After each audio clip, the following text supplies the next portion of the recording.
जीतन राम मांझी के आवास पर इस वक्त धर्मेंद्र प्रधान पहुंचे हुए हैं। एनडीए में सीट शेयरिंग को लेकर इस वक्त सबसे ज्यादा हलचल देखने को मिल रही है और बताया जा रहा है कि जीतन राम मांझी के आवास पर इस वक्त पहुंच चुके हैं। सीट शेयरिंग को लेकर हलचल या यूं कहें कि कवायद इस वक्त एनडीए में सबसे तेज नजर आ रही है। सीटों को लेकर वो संख्या क्या होगी, जीतन राम मांझी से मिलने के लिए धर्मेंद्र प्रधान पहुंचे हुए हैं, क्योंकि जीतन राम मांझी कह रहे हैं कि 15 से 20 सीटें जो हैं अगर उन्हें मिलती तो उनकी पार्टी को मान्यता मिल जाती और ऐसे में वो ये चाहते हैं कि सीट शेयरिंग को लेकर जो बातचीत है वो अब लगभग पूरी हो जाए। एनडीए में सीट शेयरिंग को लेकर जहां धर्मेंद्र प्रधान की तरफ से ताबड़तोड़ एक दूसरे राजनीतिक जो गठबंधन के सहयोगी दल हैं उनके साथ बातचीत का क्रम चलता हुआ और इसी कड़ी में इस वक्त पहुंचे हुए हैं धर्मेंद्र प्रधान जीतन राम मांझी के आवास पर और मंत्रणा का दौर शुरू हो चुका है। Seat sharing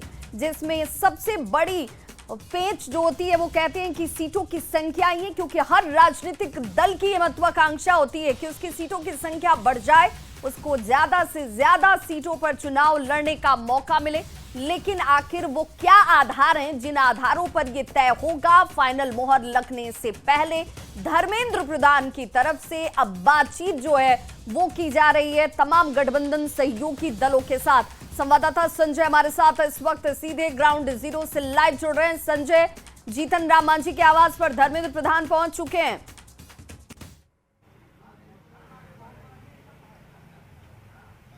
Sanjay. हेलो जी, बिल्कुल विभा अपना सवाल दोहराएंगे। संजय, धर्मेंद्र प्रधान पहुंच चुके हैं जीतन राम मांझी के आवास पर, बातचीत का क्रम शुरू हो चुका है। बिल्कुल बिल्कुल विभा, देखिए ये जीतन राम मांझी का सरकारी आवास है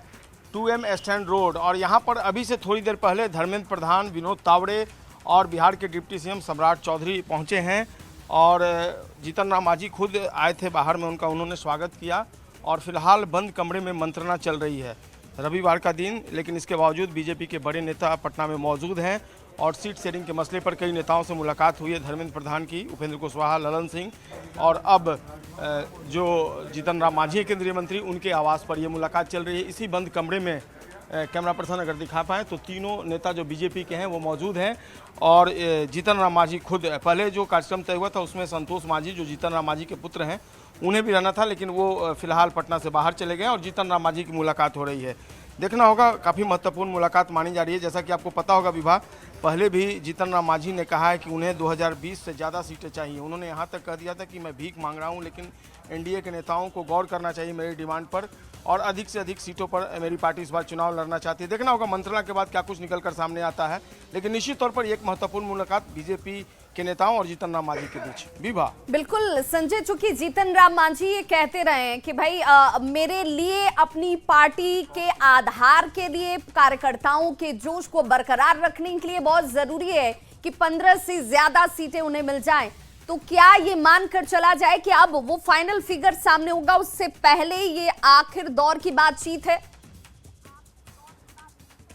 देखिए जाहिर सी बात है, आपको जैसा कि पता है चुनाव आयोग की टीम फिलहाल पटना में है और कभी भी चुनाव की रणभेड़ी बच सकती है, तो ऐसे में सीट शेयरिंग का मसला जितना जल्दी सुलझ जाए वो एनडीए के लिए भी बेहतर है और लगातार एक्टिव मोड में दिख रहे हैं बीजेपी के नेता हों या एनडीए के दूसरे नेता और लगातार मुलाकातों का दौर आज जारी है। उपेंद्र कुशवाहा, ललन सिंह और अब जीतन राम मांझी, तो जितनी भी एलाइज पार्टियां हैं उनके प्रमुख नेताओं से बातचीत चल रही है, तो मसला कहीं ना कहीं जल्द सुलट लेने का है और जल्द से जल्द अगर समझौता हो जाता है तो जाहिर सी बात है अब चुनाव के लिए सभी प्रत्याशियों को मैदान में टिकट की दावेदारी होगी, तमाम जो दूसरी औपचारिकता हैं वो पूरी करेंगी एलाइज पार्टियां। तो ऐसे में ये मुलाकात बेहद महत्वपूर्ण और कभी भी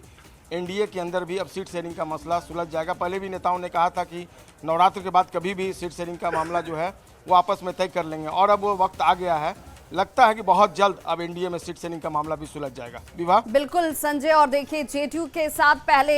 ललन सिंह के साथ मुलाकात होती है, धर्मेंद्र प्रधान की बातचीत होती है और उसके बाद इस वक्त जीतन राम मांझी के आवास पर धर्मेंद्र प्रधान की मौजूदगी और सबसे महत्वपूर्ण दायित्व जो है धर्मेंद्र प्रधान को निभाना है और इसी मकसद से ये बातचीत जो है इस वक्त चलती हुई भी। लेकिन अब ये देखना बहुत दिलचस्प होगा कि जीतन राम मांझी को कितनी सीटें दी जाती हैं, जीतन राम मांझी उस पर कितना स्वीकार उस सीट को बनाकर रखते हैं, और क्या वो तर्क होता है जो जीतन राम मांझी की तरफ से दिया जाता है ताकि उनकी संख्या सीटों की 2020 से बढ़कर 2025 में ज्यादा नजर आए। नजर बनाकर रखिएगा संजय। और देखिए, इस वक्त आपको बताते चलें कि ये मंत्रणा, ये चिंतन मंथन का दौर जो है सीटों को लेकर सिर्फ जीतन राम मांझी के साथ नहीं हो रहा है, एनडीए में इसकी कवायद सुबह से नजर आ रही है। पहले